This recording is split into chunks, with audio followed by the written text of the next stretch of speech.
Bonjour et bienvenue les poissons pour votre tirage du mois de mai 2020. Donc on va regarder un peu ce qui se passe pour vous ce mois de mai. Alors donc j'ai choisi de n'utiliser que des jeux de tarot. Donc on a un tarot pour les énergies générales, un tarot pour le professionnel, un tarot pour le sentimental.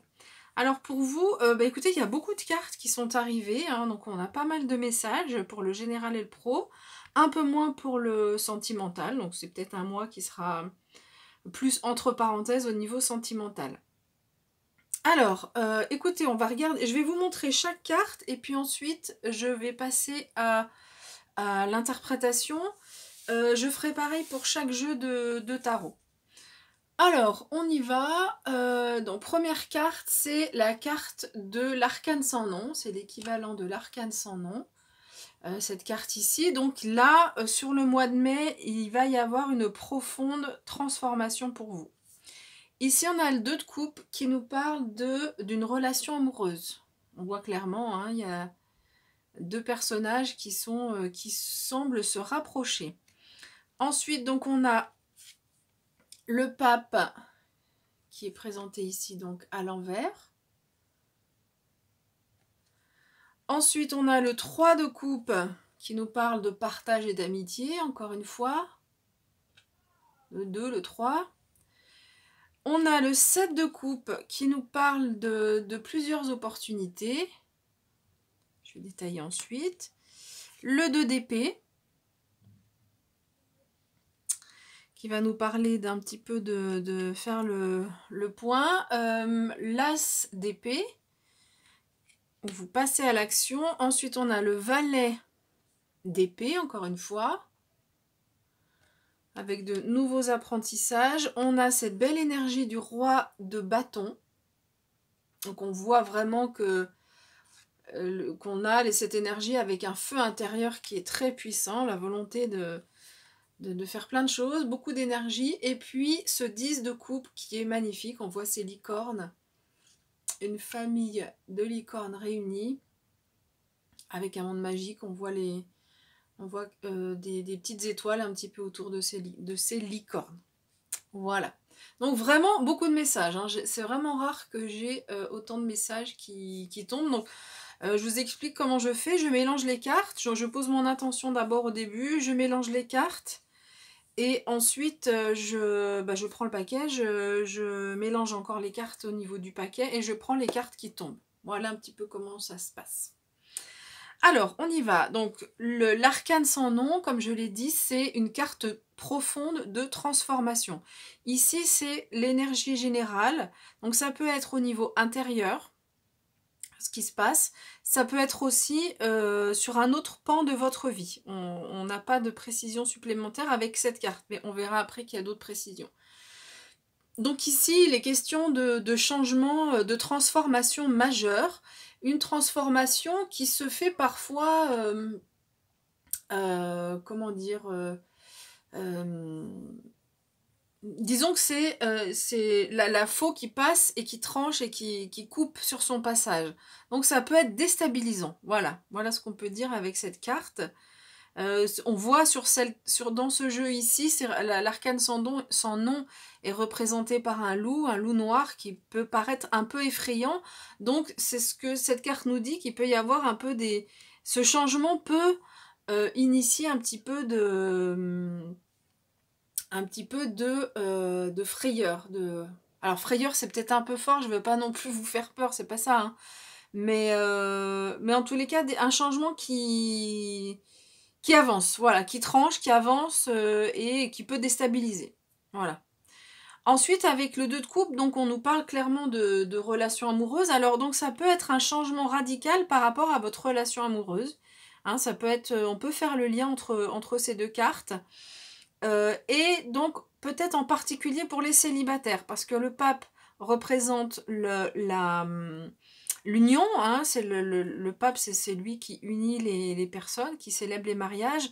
Donc peut-être que cette carte s'adresse à des personnes qui ne sont pas en union, donc à des personnes célibataires, ou autre interprétation possible, il y a un début de relation amoureuse, mais avec comment dire, un rapprochement qui se fait pas tout de suite. En tous les cas, il y a peut-être de la peur, il y a peut-être, si vous êtes célibataire, le fait de changer, de sortir du célibat, qui peut faire peur. Et donc peut-être ça peut venir de vous, ça peut venir du partenaire, l'envie de ne pas s'engager dans un premier temps. Sur ce mois de mai, là, et voilà, il peut y avoir un début de rencontre, mais ça devrait pas, c'est possible que ça ne se réalise pas forcément sur ce mois de mai. Alors, on a quand même ce 3 de coupe qui nous parle de partage, d'amitié. Donc, ça peut être une rencontre au cours d'une soirée ou d'un moment où vous êtes... Alors, soit vous êtes avec d'autres personnes en réel, soit en visioconférence, soit sur un réseau social. Voilà, ça peut être, mais ça peut être sur différents modèles. Mais en tous les cas, ici, il est question de célébration, de partage et d'amitié aussi. Donc ça peut être aussi dans la sphère amicale, cette rencontre. Avec le 7 de coupe, il est question ici de faire le tri, de se canaliser. Donc soit on a plusieurs options qui s'offrent à nous, soit cette rencontre ou cette transformation là de fond qui arrive vous mettre un peu en émoi, on va dire, et avec des émotions qui arrivent, beaucoup d'émotions qui arrivent et qui sont là.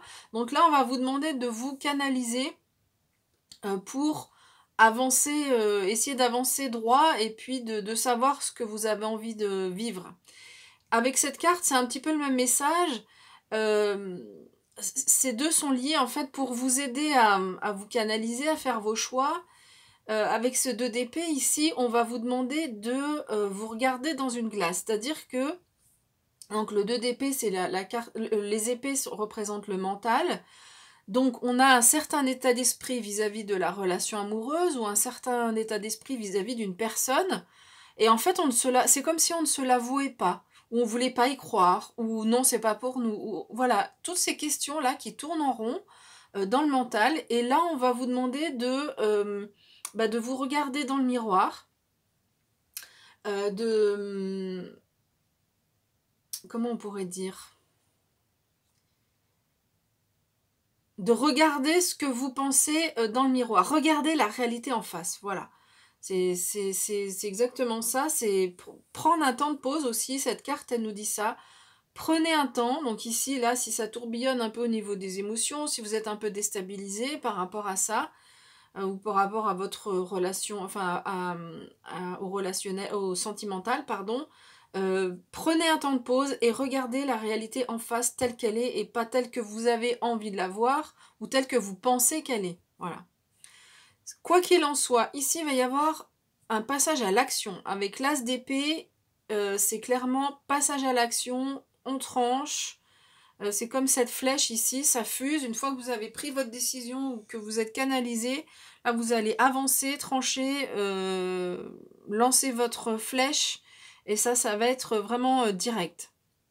Alors vous avez deux énergies. Donc ici j'en ai parlé un peu. Donc c'est le roi de bâton qui a cette énergie intérieure. Donc c'est vraiment une énergie qui est en vous, qui est interne.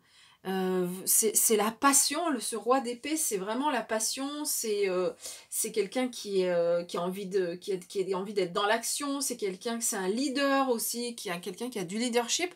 Cette carte peut représenter la personne que vous allez rencontrer. Donc soit cette carte peut vous représenter vous, avec l'énergie que vous aurez, que vous soyez homme ou femme, soit ça peut représenter l'énergie de la personne que vous allez rencontrer. Pour l'instant, en fait, j'ai l'impression que pour l'interprétation que je fais est largement dans le domaine sentimental. C'est peut-être pour ça qu'on n'a pas eu tant de cartes que ça ici, parce que finalement, le message est déjà donné ici. Avec l'as de... le valet d'épée, ici, on a c'est l'énergie... Donc, les valets, c'est toujours l'énergie du débutant, hein, de quelque chose qui débute. Et ici, le valet d'épée, lui, c'est quelqu'un qui est rapide d'esprit, c'est quelqu'un qui aime apprendre, c'est quelqu'un qui a un peu l'état d'esprit de l'étudiant. Donc, il est possible que vous ayez cette énergie de se dire, bah tiens, oui, c'est pas comme d'habitude, cette relation, je vois qu'il y a quelque chose de nouveau, mais je suis prêt ou je suis prête à apprendre de nouvelles choses, une nouvelle façon d'être dans la relation.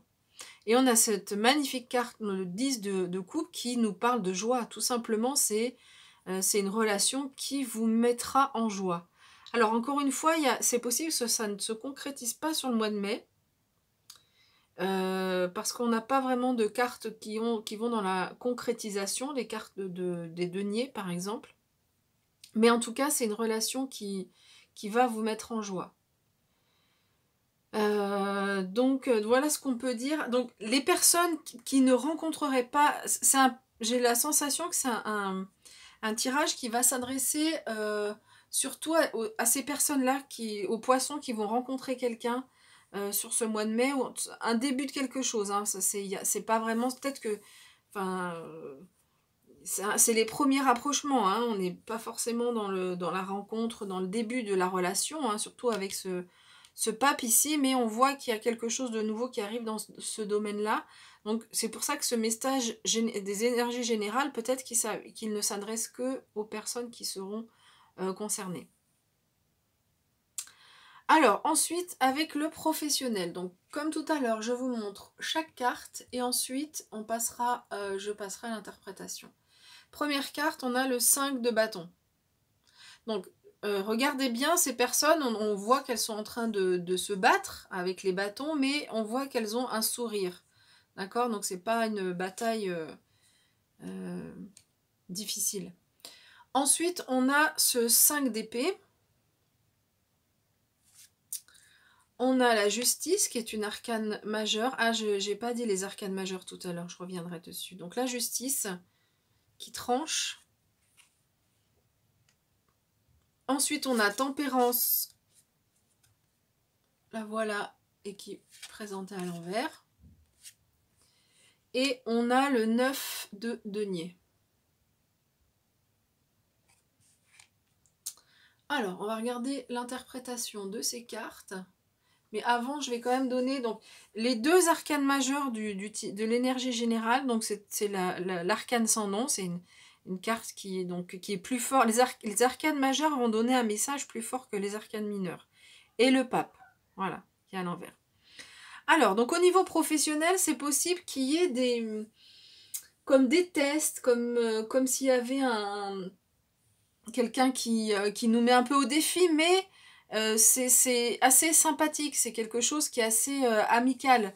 Et en tous les cas, c'est pour nous faire évoluer. Donc c'est une carte qui n'est pas négative hein, du tout, cette carte. Donc, mais voilà, ça nous dit ça.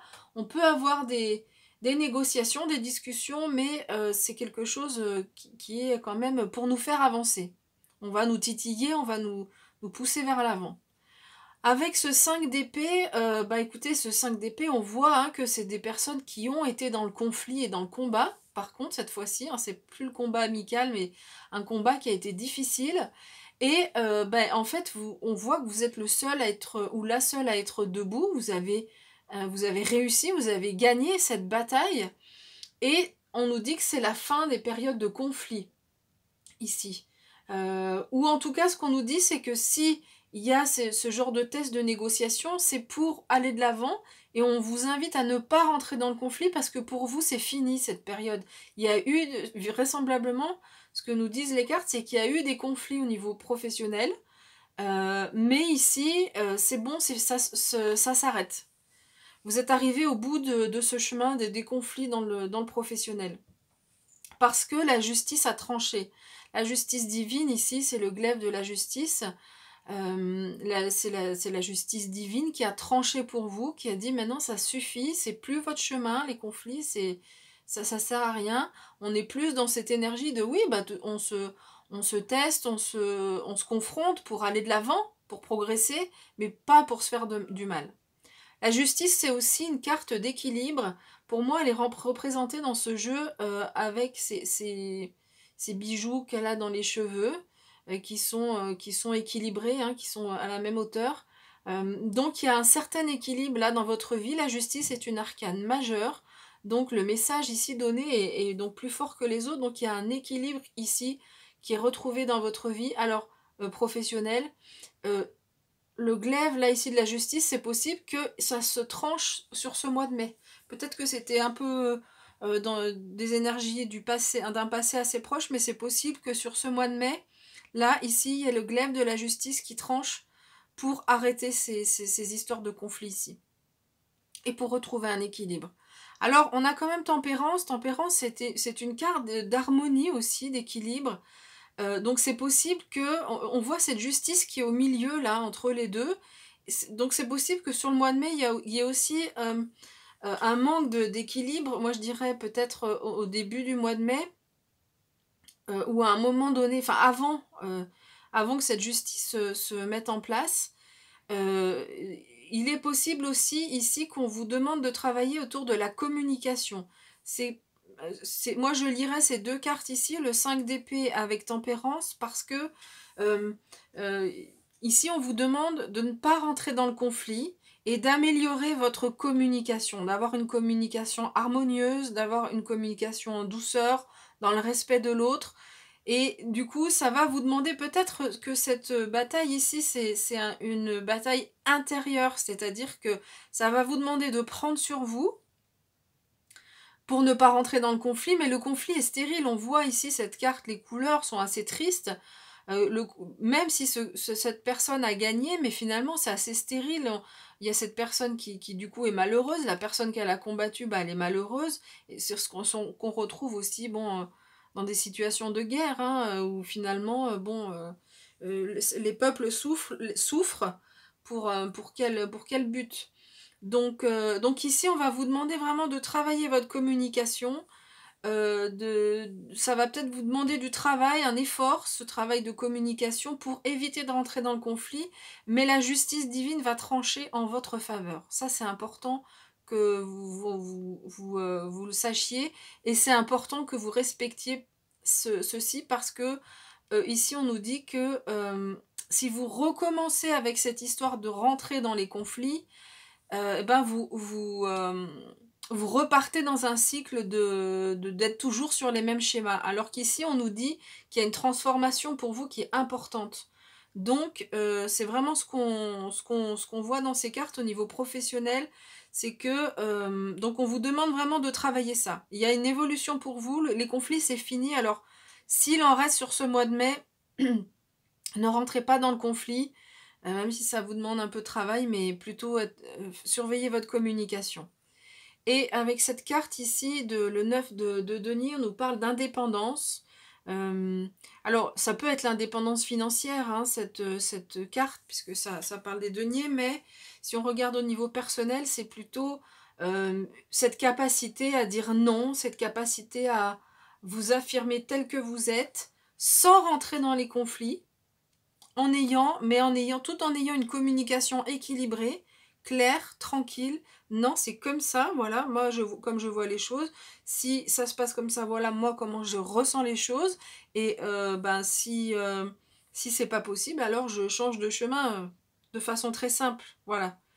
Enfin, ça paraît simple comme ça à dire, mais c'est ce que vous allez gagner en fait, cette justice qui va trancher là ici va vraiment vous permettre de gagner en indépendance.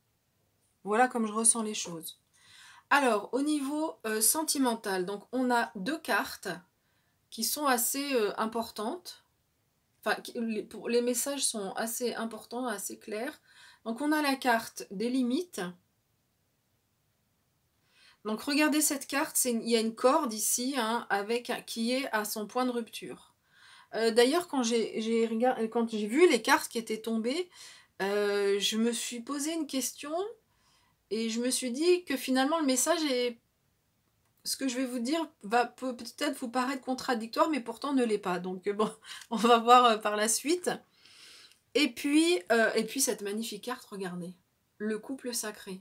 C'est ce qui vous attend. Pas magnifique ça? Alors, je refais un point sur la netteté. Et puis ensuite, on regarde pour l'interprétation. Alors, donc cette carte, ça peut vous paraître ambivalent ce que je vais vous dire. Cette carte, elle nous dit, pour moi, elle nous dit deux choses. La première des choses, c'est ne vous mettez pas de limites en ce qui concerne le domaine amoureux. Ici, c'est le domaine sentimental. Quelles que soient les expériences que vous aviez eues dans le passé, Où que vous en soyez dans votre vie, l'amour est toujours possible. Jusqu'au bout, à 60, 70, 80, jusqu'au bout, l'amour est toujours possible. Donc, ne vous mettez pas dans des boîtes. On voit ici des rectangles derrière. Donc, ne vous enfermez pas dans des boîtes en vous disant, bon, bah, l'amour, c'est comme ci, comme ça, et pas autrement.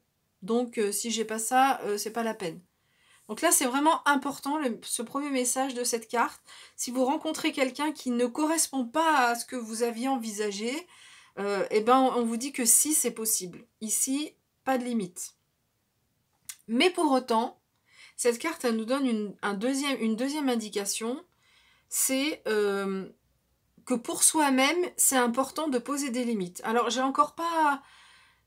J'entends quand je donne le message qu'il y a quelque chose qui semble en opposition, et pourtant ça ne l'est pas, mais j'ai encore pas trouvé l'explication à ça. Ça viendra peut-être cette nuit, pendant que je vais dormir. Mais ce qui est important de dire, c'est que il est important, si vous êtes en couple par exemple, ou quand on est en couple de façon générale, de savoir fixer ses propres limites.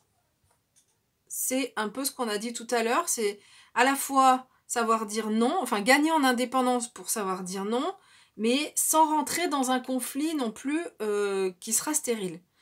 Donc ici, poser ses limites, c'est être en capacité... Alors quand on pose ses limites, ça oblige à bien se connaître en fait. Parce que quand on pose ses limites, c'est on se connaît soi-même, on sait ce qu'on peut supporter, on sait ce qu'on peut accepter et on sait ce qu'on refusera de toute façon. Voilà. Donc poser ses limites, c'est aussi pouvoir dire, quand l'autre dépasse les limites qu'on s'est fixées, parce qu'on sait que après ça ne répond pas à nos besoins, ce que fait la personne, ça nous agresse parce que ça ne répond pas à nos besoins. Et bien dans ce cas-là, c'est un peu important de fixer ses limites pour ne pas craquer. Comme cette corde, on voit qu'elle a presque craqué là au milieu. Et donc là, on vous invite, ce qu'on veut surtout, c'est évidemment de ne pas craquer, que vous ne craquiez pas. Comme cette personne-là qui baisse la tête, qui semble assez un peu désespérée. Donc c'est important quand on est en couple, pour se faire respecter, c'est fondamental de poser ses limites. Alors, poser ses limites, c'est pas obligé, on n'est pas obligé de se fâcher, on n'est pas obligé de crier, on n'est pas obligé de... Non, on peut dire les choses tranquillement, dire, voilà, tu as dit ça, voilà comment moi je le vis, voilà comment moi je le ressens, pour moi c'est trop, c'est pas acceptable. Et donc après, c'est à nous de faire le choix, de se dire, bon, si c'est pas acceptable pour soi, si pour l'autre, la personne en face dit ok, bon ça ok, moi je peux le changer, donc on va pouvoir trouver un terrain d'entente. Ok, on peut continuer à avancer ensemble. Maintenant, si l'autre dit ah ouais, mais pour moi ce point-là, si ça, moi je peux pas le faire avec toi, pour moi c'est fondamental, donc je pourrais. Comment on va faire? Moi c'est primordial pour moi. Dans ce cas-là, c'est peut-être que c'est pas la bonne personne. C'est pas la bonne personne parce que l'un ou l'autre va être obligé de tirer sur cette corde et risquer ce point de rupture qui est ici. Donc voilà les deux messages de cette carte, c'est des messages, c'est des messages de vie, hein, c'est des leçons de vie, on apprend tout ça en fonction de ce que nous impose la vie. Et effectivement, le fait de pouvoir poser ses limites, c'est pas forcément facile, ça s'apprend, c'est aussi l'évolution de la vie qui fait ça. Mais en tout cas, pour vous là qui avez ce tirage, je pense que c'est surtout pour les personnes. Donc pour les personnes célibataires, ne pas se mettre de limites. Pour les personnes en couple, veillez bien à ce que la personne qui est en face de vous respecte vos besoins. Ça, c'est hyper important. Et si elle dépasse les limites, c'est stop. Non. C'est pas la peine de crier, c'est pas la peine de s'énerver. C'est comme ça, c'est pas autrement. Voilà. Et puis, donc, cette magnifique carte avec le couple sacré, c'est ce qui vous attend. C'est ce qui vous attend. Donc, si vous êtes en couple et que peut-être il y a peut-être une rupture, parce qu'on a quand même cette carte, cet arcane majeur, dans les énergies générales, qui nous parle de transformation importante. Donc, ça peut être une rupture, parce que ce qui nous attend, ce qui nous attend, ce qui vous attend les poissons, pour vous, la prochaine relation, c'est le couple sacré, c'est le lien avec le couple en lien avec le monde spirituel. On voit hein, les deux, ça veut dire que les deux partenaires ont une ouverture spirituelle quand même assez importante. Donc c'est vraiment la relation qui est protégée par le monde spirituel. On voit ces lumières qui descendent, donc la lumière qui est au-dessus, et puis les rayons qui descendent et qui entourent ce couple qui se retrouve enfin. Voilà pour votre tirage du mois de mai. J'espère que ce tirage vous a plu. On se retrouvera pour les énergies du jour et puis ensuite pour le tirage du mois de mai. Écoutez, je vous souhaite le tirage du mois de juin après. Je vous souhaite un bon mois de mai. J'espère que vous allez bien. Et surtout, prenez bien soin de vous. Et puis moi, je vous dis à bientôt.